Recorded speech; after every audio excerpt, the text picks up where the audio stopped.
దేశంలో మళ్లీ కరోనా విజృంభిస్తుంది. ఈ నేపథ్యంలో చిన్నారుల విషయంలో పలు జాగ్రత్తలు తీసుకోవాలని సూచించారు నిలోఫర్ సూపరింటెండెంట్ డాక్టర్ ఉషారాణి. నిలోఫర్ ఆసుపత్రిలో ప్రస్తుతం 3 కేసులు ఉన్నాయన్నారు. బయటికి వెళ్లినప్పుడు మాస్క్ తప్పనిసరి అని చెప్పారు. రద్దీ గల ప్రదేశాల్లో చిన్నారులను తీసుకోకపోవడమే మంచిదంటున్న డాక్టర్ ఉషారాణితో మా ప్రతినిధి వంశీకృష్ణ ఫేస్ టు ఫేస్. దేశవ్యాప్తంగా కూడా కరోనా విస్తరిస్తూ ఉంది. ప్రజెంట్ అటు ఈ చలి తీవ్రత వల్ల నిమోనియాలు కూడా ఏదైతే కేసెస్ పెరిగే అవకాశం ఉంటుంది కాబట్టి నిమోనియా కేసెస్ కూడా పెరిగే అవకాశం ఉంటుంది కాబట్టి చిన్నారుల విషయంలో తల్లిదండ్రులు ఎలాంటి జాగ్రత్తలు తీసుకోవాలి, దాంతోపాటుగా కోవిడ్కి సంబంధించి కూడా ఎలాంటి జాగ్రత్తలు తీసుకోవాలనే అంశానికి సంబంధించి కూడా పూర్తి వివరాలు మనకి అందించడానికి నిలోఫర్ ఆసుపత్రి సూపరింటెండెంట్ డాక్టర్ ఉషారాణి గారు మనతో పాటు ఉన్నారు. వారితో మాట్లాడించే ప్రయత్నం చేద్దాం. మేడం చెప్పండి, ఒక పక్క దేశవ్యాప్తంగా కరోనా విస్తరిస్తూ ఉంది. ఈ సందర్భంగా పిల్లల విషయంలో తల్లిదండ్రులు ఎలాంటి జాగ్రత్తలు తీసుకోవాలంటారు?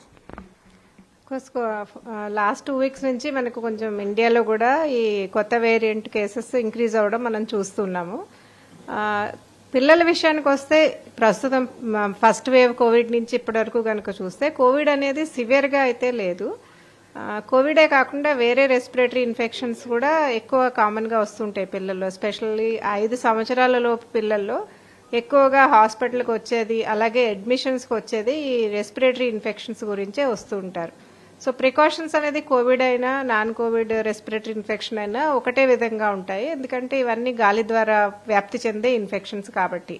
సో ఈ సీజన్లో స్పెషల్గా పిల్లల్ని ఓవర్ క్రౌడెడ్ ప్లేసెస్కి తీసుకువెళ్ళకూడదు, ఎందుకంటే ఇవి ఒకళ్ళ నుంచి ఒకళ్ళకి గాలి ద్వారా ఇన్ఫెక్షన్ స్ప్రెడ్ అవుతాయి కాబట్టి.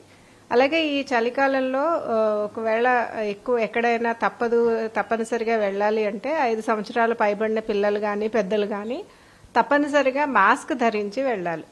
అలాగే మనం ఇన్ఫెక్షన్సే కాకుండా ఈ సీజన్లో ఎవరికైతే వీజింగ్, ఆస్తమా లాంటి ప్రాబ్లమ్స్ పిల్లల్లో ఉంటాయో వాళ్ళకి ఎపిసోడ్స్ ట్రిగర్ అయ్యే అవకాశం ఉంది. ఈ చలిగాలి ఎక్స్పోజర్కి కానీ ఒక వైరల్ ఇన్ఫెక్షన్ వచ్చినా కూడా ఆయాసం ఎక్కువయ్యి సివియర్ ఆస్తమా అటాక్స్ వచ్చే అవకాశం ఉంటుంది. సో వాళ్ళు ఏదైతే ఇన్హేలర్స్ ట్రీట్మెంట్, ప్రివెంటివ్ ఇన్హేలర్స్ తీసుకుంటున్నారో అవి ఈ సీజన్లో క్రమం తప్పకుండా తీసుకుంటూ ఉండాలి.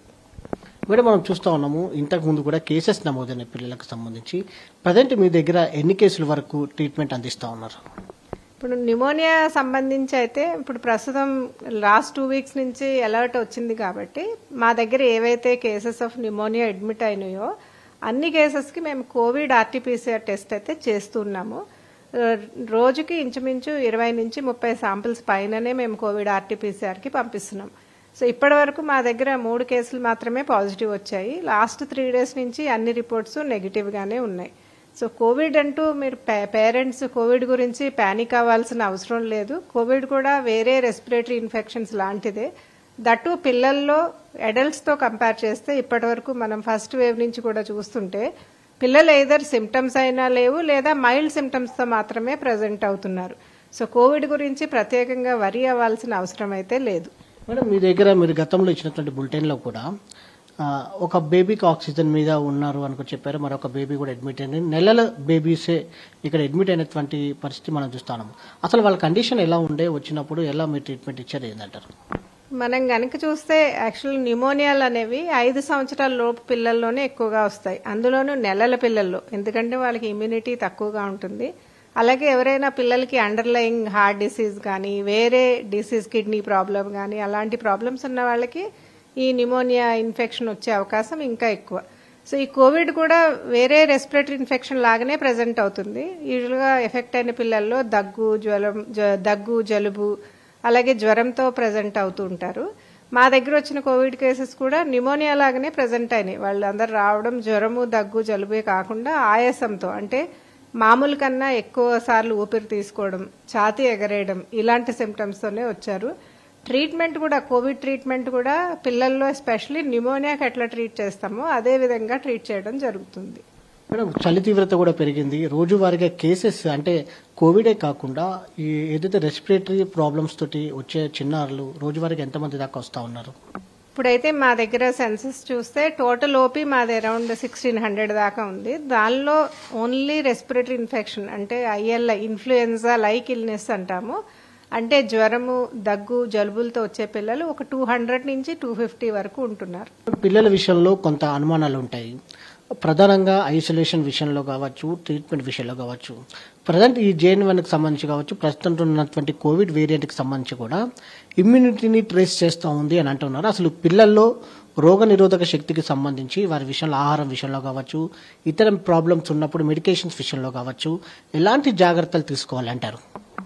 సో మనం గనక చూస్తే ఈ ప్రపంచవ్యాప్తంగా కూడా వచ్చిన రిపోర్ట్స్ బట్టి చూస్తే JN.1 వేరియంట్ అనేది అంత ప్రమాదకరమైనది కాదు అని ఇప్పటివరకు చూస్తున్నాము. దీనివల్ల ఇన్ఫెక్టివిటీ రేట్ అంటే ఒకళ్ళ నుంచి ఒకరికి స్ప్రెడ్ అయ్యే అవకాశం ఎక్కువ ఉంటుంది. So number of positive cases ఎక్కువ వచ్చే అవకాశం డెఫినెట్గా ఉంది. కాకపోతే దీనివల్ల సివియర్ న్యూమోనియా రావడం కానీ, హాస్పిటల్ అడ్మిషన్స్ ఎక్కువ అవ్వడం కానీ అనేది ఇప్పటివరకు జరగలేదు. అదే ట్రెండ్ మన ఇండియాలో కూడా నడుస్తుంది అని మేము భావిస్తున్నాము. అలాగే మనకి ఇప్పటివరకు వచ్చిన పాజిటివ్ కేసులు కూడా సివియర్గా అయితే ప్రజెంట్ అవ్వలేదు, మైల్డ్గా లో ఫ్లో ఆక్సిజన్తోనే ఇంప్రూవ్ అయ్యాయి. ఇప్పుడు పండగలు వస్తూ ఉన్నాయి, న్యూ ఇయర్ వస్తూ ఉంది. పిల్లల విషయంలో తల్లిదండ్రులు ఎలా జాగ్రత్తగా ఉండాలంటారు? ప్రయాణాలు కూడా ఎక్కువగా పెట్టుకునే అవకాశం ఉంటుంది. ఈ విషయం పైన మీరు ప్రజలకు ఇచ్చే సూచనలు, సలహాలు ఏమంటారు? ఎప్పుడైనా కూడా ఇన్ఫెక్షన్స్ అనేవి ఎక్కడైతే క్రౌడ్ ఉంటుందో అక్కడ ఎక్కువ ఉంటాయి. సో ఓవర్ క్రౌడెడ్ ప్లేసెస్కి వెళ్ళడం, అనవసరంగా వెళ్ళడం మానుకోవాలి, అత్యవసరం అయితే తప్ప. అవసరమై బయటికి వెళ్ళాలనుకున్నప్పుడు తప్పనిసరిగా మాస్క్ ధరించాలి. చిన్నపిల్లలు ఇంట్లో ఉన్నప్పుడు పెద్దవాళ్ళు ఎవరైతే బయటికి వెళ్ళి వస్తారో వాళ్ళు కంపల్సరీగా హ్యాండ్ వాష్ చేసుకోకుండా పిల్లల్ని ముట్టుకోకూడదు. ఎందుకంటే చాలా వరకు రెస్పిరేటరీ వైరసెస్ మన హ్యాండ్స్ ద్వారానే వ్యాప్తి చెందుతాయి కాబట్టి హ్యాండ్ హైజీన్ అనేది తప్పనిసరిగా ఫాలో అవ్వాలి. ఎవరికైనా పిల్లలకి సిమ్టమ్స్ ఉంటే, ఇన్ఫెక్షన్ సిమ్టమ్స్ అంటే జ్వరము, దగ్గు, జలుబు ఉంటే వాళ్ళని ఇంట్లోనే ఐసోలేషన్లో పెట్టుకొని పూర్తిగా సిమ్టమ్స్ తగ్గేదాకా బయటకు పంపకూడదు. మనం చూస్తుంటాం చిన్నపిల్లలు LKG, UKG పిల్లలు కూడా జలుబు, జ్వరం, హై ఫీవర్ ఉన్న కూడా వాళ్ళు స్కూల్ మాన్పించడానికి ఇష్టపడరు పేరెంట్స్.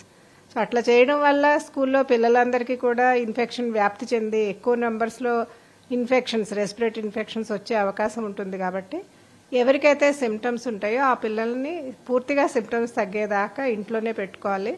అలాగే పిల్లలు సిక్ అయినప్పుడు ఆహారం ముందైతే ఏదైతే ఆహారం అన్నం అన్ని పెడుతున్నామో ఫ్రూట్స్ అన్నీ కూడా తినిపించాలి. ఎక్కువగా ద్రవ పదార్థాలు అంటే ORS కానీ, కొబ్బరి నీళ్ళు కానీ, జ్యూసెస్ లాంటివి కానీ ఇస్తూ డీహైడ్రేషన్ రాకుండా చూసుకోవాలి. నీలుఫర్ ఆసుపత్రిలో కోవిడ్కి సంబంధించి ఎలాంటి ఏర్పాట్లు చేశారు? సో కోవిడ్కి సంబంధించి అంటే మనం రెస్పిరేటరీ ఐసోలేషన్ అనేది ముందు నుంచి కూడా మనం ఫాలో అవుతూ వస్తున్నాం. కోవిడ్ ఫస్ట్ వేవ్ నుంచి కూడా అవుట్ పేషెంట్ దగ్గర చూస్తే మనము ఓపీ సెపరేట్గా కండక్ట్ చేస్తున్నాం. ఎవరికైతే దగ్గు, జలుబు, జ్వరం అలాంటి రెస్పిరేటరీ సిమ్టమ్స్ ఉంటాయో వాళ్ళని వేరే కేసెస్తో కలవనివ్వకుండా సెపరేట్గా ఒక సెట్ ఆఫ్ డాక్టర్స్ని వేరే ప్లేస్లో ఉంచి ఓపీ సెపరేట్గా రన్ చేయడం జరుగుతోంది. అలాగే ఇన్ పేషెంట్ సంగతికి వస్తే ఈ రెస్పిరేటరీ కేసెస్కి సెపరేట్ ఒక బిల్డింగ్ 120 బెడ్స్ ఉన్న ఒక బిల్డింగ్ ఉంది, అన్నిటికీ ఆక్సిజన్ సరఫరా ఉంది. అలాగే ఒకవేళ కోవిడ్ పాజిటివ్ వస్తే వాళ్ళని ఐసోలేట్ చేయడానికి ఒక 20 బెడెడ్ కోవిడ్ వార్డు కూడా మెయింటైన్ చేస్తున్నాము. ఈ ఐసోలేషన్ వార్డ్స్కి అలాగే కోవిడ్ వార్డ్స్కి కూడా సరిపడా వెంటిలేటర్స్, అలాగే ఎయిర్వో మెషిన్, హై ఫ్లో మెషిన్స్ కూడా ఉన్నాయి.